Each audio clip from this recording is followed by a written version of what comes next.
We have a huge win on a U visa case that we actually took over from another law firm. Let me explain. So this person applied for the U visa approximately 8 years ago.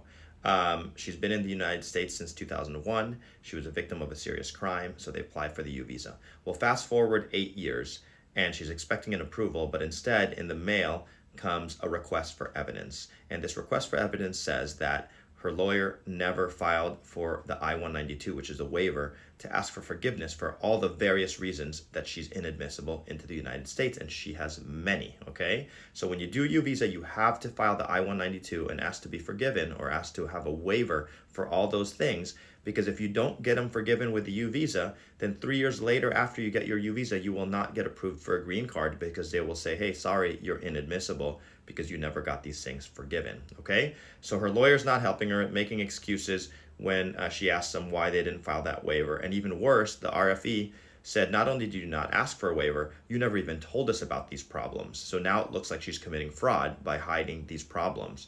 So she comes to me, I read it, and I ask her to give me her whole extensive entry-exit history, which she said the other law firm never even bothered to ask her about. So it was impossible that they were going to do the waiver correctly because they never even asked her about the fact pattern of her case. So here's the fact pattern.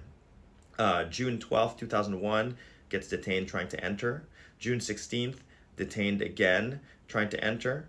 And then June 17th, tries to cross the border, makes a false claim of U.S. citizenship, and is issued a deportation order, an expedited removal. June 19th, attempts to enter and is detained. That triggers a permanent bar for attempting to enter illegally after a deportation. June 20th, attempts again, fails. June 21st, attempts again and fails. All of these are triggering the permanent bar.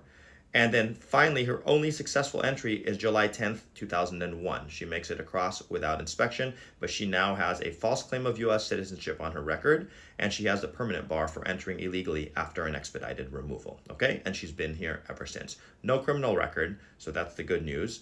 Then she becomes a victim of a crime and applies. So USCIS says in this RFE, why did you not tell us about these things? We think you defrauded us by lying about these things. And second, we can't approve you because you never asked for a waiver, okay?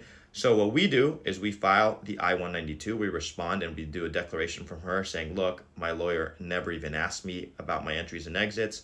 I was working with a paralegal the whole time, so it's not my fault. And we basically asked them to, to not punish her for the mistakes of the prior law firm. And then we filed the I-192 asking for forgiveness.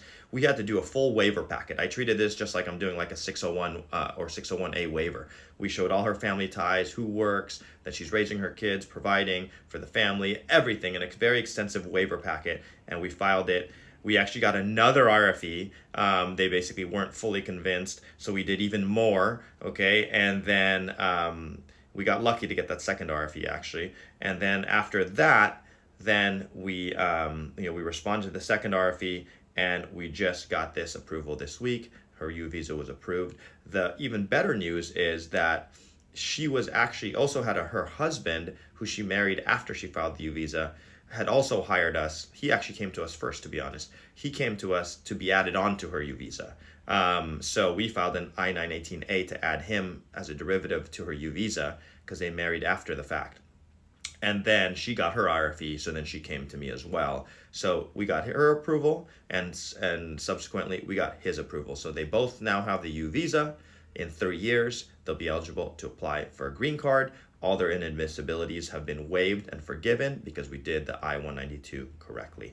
This is complicated stuff. I know it sounds complicated because it is complicated. If you have a question about your case, click the link in my bio. Leave me a